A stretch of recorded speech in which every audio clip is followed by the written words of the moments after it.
तो कहानी की शुरुआत होती है एक हाई स्कूल के हॉल में, जहाँ पर हाइमिया नाम की एक सीनियर थी जिससे स्कूल के सारे स्टूडेंट डरते थे।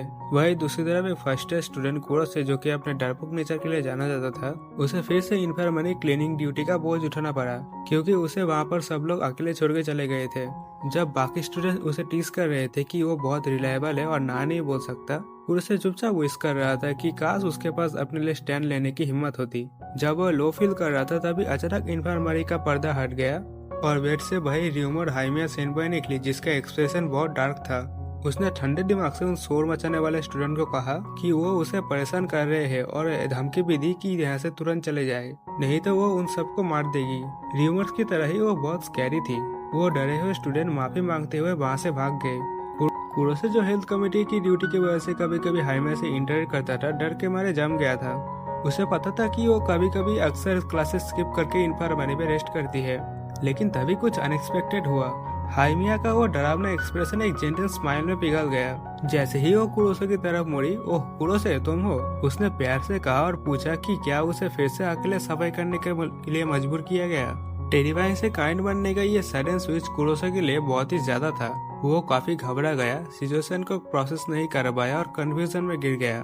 अगली सुबह कुरोसे हाइमिया की जेंटल साइड के बारे में सोचना बंद नहीं कर पा रहा था। वो सोचने लगा कि शायद सबने उसे गलत समझा है और वो इतनी भी स्कैरी नहीं थी। लेकिन उसका ये उम्मीद जल्दी ही टूट गया जब उसने देखा कि हाइमिया रास्ता रोकने वाले स्टूडेंट के ग्रुप को डांट रही थी और फिर एक हार्श घुराने के साथ उसने उनको कहा कि वो लोग रास्ते में खड़े हैं और पूरा स्पेस ना घिरे। उसकी सुपर स्कैरी साइड वापस देखकर कुरोसे ने अपनी होपफुल थॉट्स को तुरंत वापस ले लिया। लेकिन एक बार फिर जैसे ही हाइमिया ने कुरोसे को नोटिस किया, उसका पूरा बर्ताव भी बदल गया। उसके चेहरे पर एक ब्राइट फ्रेंडली स्माइल आ गई। उसने कुरोसे का नाम पुकारा और पूछा कि क्या वो साथ में स्कूल चलना चाहेगा। जब वो लोग साथ खड़े थे, तब सभी लोग उनको ही घूर रहे थे।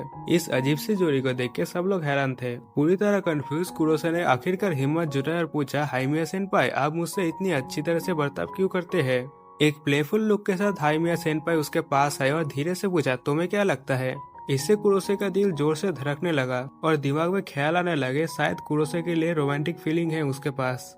हालांकि हाइमिया सेनपाई फिर से खड़ी हो गई और एक चीयरफुल स्माइल के साथ एक सिंपल वजह बताई और कहा कि देखो, तुम हमेशा इन्फर्मरी को क्लीन करते हो ना। इससे पहले कि कुरोसे इस अनएक्सपेक्टेड जवाब पर रिएक्ट कर पाता, उसने याद दिलाया कि स्कूल बेल बजने वाली है। जब वो दोनों साथ स्कूल चलने लगे, तब कुरोसे अजीब फीलिंग में उलझा हुआ था। सेनपाई के साथ चलने की ये जीत और साथ ही पूरे सिचुएशन को लेकर कंफ्यूजन। कुरोसे हाइमिया सेनपाई के साथ चल रहा था, तभी वो डिस्ट्रैक्ट हो गया और कुछ दूसरे स्टूडेंट के साथ टकरा गया। उनमें से एक ने चिल्लाया कि रुको, तुम ठीक हो? जैसे ही कुरोसे लड़खड़ाया, जिन स्टूडेंट ने उनको धक्का मारा वो जल्दी से बोले, सॉरी, हम जल्दी में थे, और जाने लगे। हाइमिया कुरोसे के आगे आ गया और उसका एक्सप्रेशन फिर से डार्क हो गया। उसने स्टूडेंट को घूरा और कहा कि तुमने खुद उसे टक्कर मारी, ठीक से माफी मांगो। उसका स्कैरी और साफ दिख रहा था। वो स्टूडेंट तुरंत डर गए और एक ने कुरोसे से पूछा, सॉरी, तुम ठीक हो? और बाकियों ने ऐड किया कि हमें माफ कर दो, हमसे बहुत बड़ी गलती हो गई, हम लोग आगे से ध्यान रखेंगे, और फिर वहाँ से भाग गए।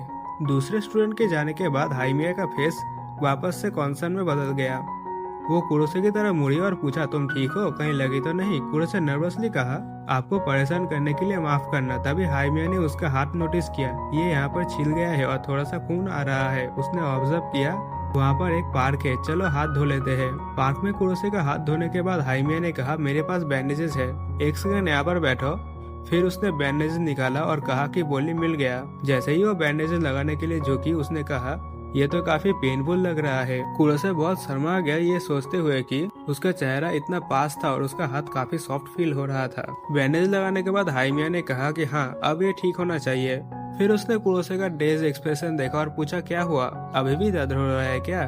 कुरोसे होश में आया, हाथ हिलाते हुए, नहीं मैं ठीक हूँ। फिर उसने अपना हाथ की तरफ देखा और सोचा, ये बैंडेज बहुत क्यूट है, इस पर एक छोटा सा क्यूट पैटर्न बना हुआ है। इस डिले की वजह से वो स्कूल 15 मिनट लेट पहुँचे। एक टीचर ने उन्हें गेट पर ही रोक लिया और कहा कि नए सेमेस्टर की आदत हो गई है और अब लापरवाह हो गए हो। कुरोसे ने हल्काते हुए कहा कि सॉरी, इसकी एक वजह है। लेकिन टीचर ने बात काटते हुए कह दी कि कोई बहाना नहीं चलेगा। जब टीचर लेक्चर दे रहे थे, तभी हाइमिया ने घुर्राते हुए कहा, मुझे माफ करना टीचर, मैंने ठीक से कुछ सुना नहीं, आपने क्या कहा? इससे टीचर भड़क गए और चिल्लाया, अगर टीचर के साथ ऐसा एटीट्यूड रखोगे तो तुम दोनों स्कूल के बाद स्कूल क्लीनिंग करोगे। कुरोसे ने ब्लेम लेने की कोशिश की और कहा कि सॉरी सेनपाई, मेरी गलती है, हम लेट हो गए। लेकिन हाइमिया ने बस इतना कहा कि चिंता करो ना, उसकी कोई जरूरत नहीं है। और फिर वो एक जेंटल ब्यूटीफुल स्माइल के साथ मुड़ी और बोली, खैर जो भी हो, कुरोसे कुन के साथ स्कूल आना सच में बहुत मजा आया। तो हिसाब बराबर। कुरोसे ये बात सुन के सुन रह गया और ब्लश करने लगा। उसने कहा कि मैंने अभी भी रियलाइज किया कि हाइमिया सेनपाई बहुत स्कैरी भी नहीं है, लेकिन क्यूट है। उनके after school cleaning duty pool में थी। कुरोसे ने मन में सोचा कि पता नहीं क्यों मैं बहुत सॉरी फील कर रहा हूँ, पर वो खुश भी था। उसने अंदर ही अंदर चिल्लाया कि आफ्टर स्कूल क्लीनिंग में फंसना बहुत ही ज्यादा बेस्ट है। लेकिन फिर वो चिंता करने लगा कि सेनपाई ने कहा था कि स्कूल आना फन था, लेकिन सेनपाई तो मेरी वजह से लेट हुई। तभी हाईमे ने उसे आवाज दी, हे कुरोसे कुन। उसने घबराते हुए जवाब दिया, यस। वो प्यार से मुस्कुराई और बोली, पता नहीं क्यों, लेकिन इस तरह की चीजें शायद इतनी बुरी भी नहीं है। खुशी से पागल होकर कुरोसे ने बोल दिया कि मुझे भी मजा आ रहा है। उसे रियलाइज हुआ कि हाइमिया सेनपाई उस पर गुस्सा नहीं है। कुरोसे के अंदर उम्मीद बढ़ गई। हाइमिया सेनपाई बिल्कुल भी स्कैरी नहीं है, बल्कि सुपर काइंड है। आज पूल क्लीनिंग के लिए बस हम दोनों ही हैं। शायद आज हम काफी बातें कर सकते हैं और क्लोज भी आ सकते हैं।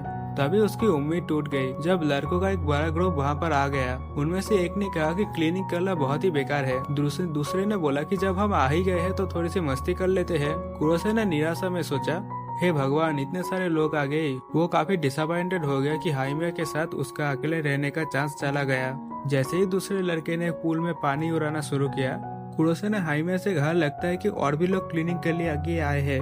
जब शोर मचाने वाले लड़कों का ग्रुप पानी में पहुंचा, हाइमिया क्रोच करके बैठी थी और उसका एक्सप्रेशन काफी डार्क और गुस्सा वाला था। कुरोसे ने उसका मूड काफी गलत समझा और सोचा, रुको, शायद वो गुस्सा है। उसने डिसाइड किया कि अब ये पक्का है कि हाइमिया सेनपाई गुस्से में है। हाइमिया सेनपाई को लोग बिल्कुल भी पसंद नहीं है। कुरोसे हाइमिया के पास गया और बोला, आप ठीक है? चलो इन्हें इग्नोर करते हैं और खुद क्लीनिंग करते हैं। हाइमिया ने ऊपर देखा और धीरे से कहा कि बात ये नहीं है। कुरोसे शॉक हो गया, बात ये नहीं है मतलब क्या बात है? उसने अपने मन में सोचा कि क्या सेनपाई मैं जो फील कर रहा हूँ वो भी वही फील कर रही है? क्या वो भी अकेले रहना चाहती थी? वो बुरी तरह हकने लगा और ब्लश भी करने लगा। इससे पहले कि हाइमिया जवाब दे पाती, मस्ती कर रहे लड़कों ने गलती से एक पानी का बड़ा लहर उनके ऊपर गिरा दिया। जिस लड़के ने ये किया वो पूरी तरह से जम गया और कहा कि सिट। सर से पैर तक भीगी हुई हाइमिया का चेहरा टेरिफाइंग डार्क हो गया। उसने एक लो थ्रेटिंग आवाज में कहा, ठीक है, मैं तुम सबको मार दूंगी। लड़के तुरंत पैनिक हो गए और चिल्लाए, हम बहुत शर्मिंदा है। यह देखकर कुरोसे बस यही सोच सका, तो वो गुस्से में क्यों दिख रही थी? हाइमिया सेनपाई आखिरकार स्कैरी है